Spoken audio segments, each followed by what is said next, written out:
you know, like, I think it's super easy to just be like, oh, what's happening here is what's happening everywhere, but that's just not the case. Yeah. There are countries that are leagues ahead of us, and there are countries that are leagues behind, and it's exciting to see, you know. I mean, we're still struggling with abortion rights, or like scared that they're going to be taken away from us. Yeah. Well, so that's my next news topic. Oot. That was a daily double. Yay.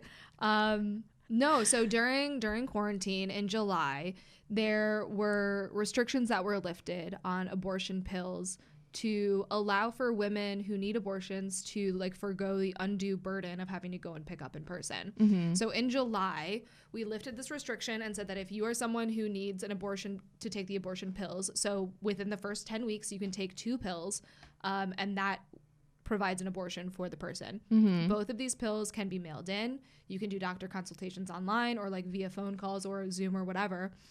And there is really no need for a woman to go in person to pick up these pills. Mm-hmm. And they basically said, this judge, what is his name? Judge Chang had said that it suspended this rule in July because of the coronavirus, basically saying that like it is an undue burden to these women to have to go and pick up in person. Yeah.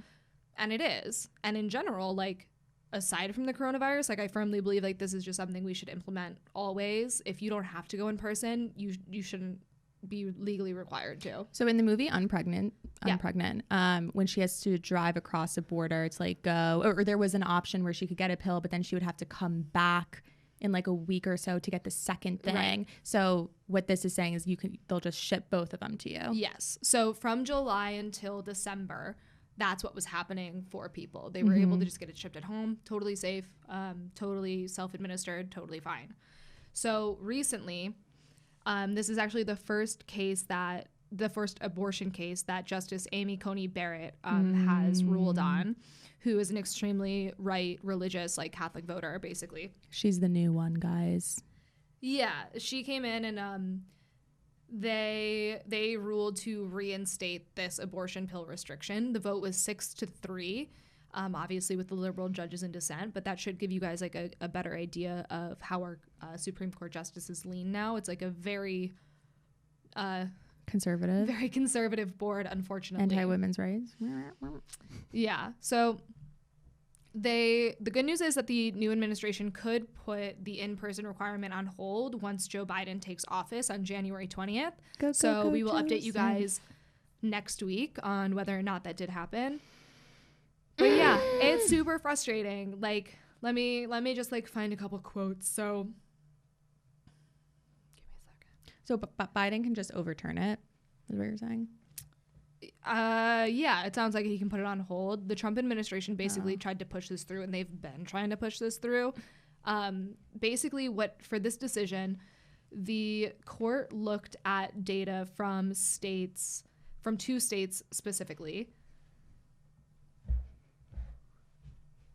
Indiana and Nebraska. Ooh.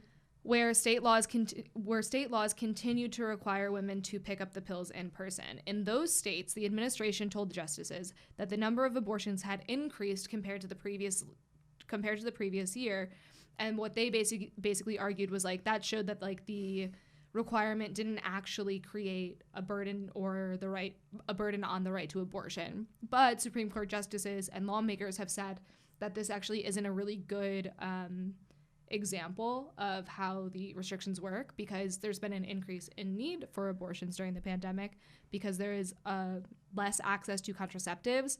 Unemployment has like raised, so less people are wanting to have children. Mm-hmm. And like unwanted pregnancy has become more likely during these more tenable circumstances. Well, you know, when we were talking about the baby bus last time, it's like all these people realizing I actually don't want to have another kid. Let's fucking nip this in the bud. And so basically they were trying to argue that the increase in pregnancies was saying, look, it's so easy to get an abortion. But that's just not true. It's just that more people needed abortions this year. They're gonna take those numbers and skew them however they can. But you know, when we see more reports of sexual assault, that doesn't actually mean more sexual assault is happening. It means that people are reporting it more because it's becoming easier to. Right. And then you're having less back alley abortions because people are doing it the safe, proper way. So there should be an increase. Well, and exactly also what you said about Unpregnant, where it's like, because of the way abortion clinics are set up in the United States, sometimes you do have to cross state lines to get it or drive like several hours. And to just like have that mail-in option in general, not in a pandemic, is something that makes abortions more accessible, and that is frankly what the like conservative right is trying to stop. Yeah. They want it to be difficult for people. And we, the balls deep girls, want everyone to have an abortion if they so choose to. If you want it, if you need it, if you want, you know, we want you to have it. That's all. Stock up on Plan B if you're in college, you know. Yeah. I don't know why, but maybe you get some free ones. They have like a 2-for-1 deal. They have them like for mad cheap. I don't know. I never really took advantage of it. Wait, they do? They're like $50. At my health center, I actually think they did like discounted things, or if you buy them in bulk. Wow. You get like a good couple. You get like a punch card.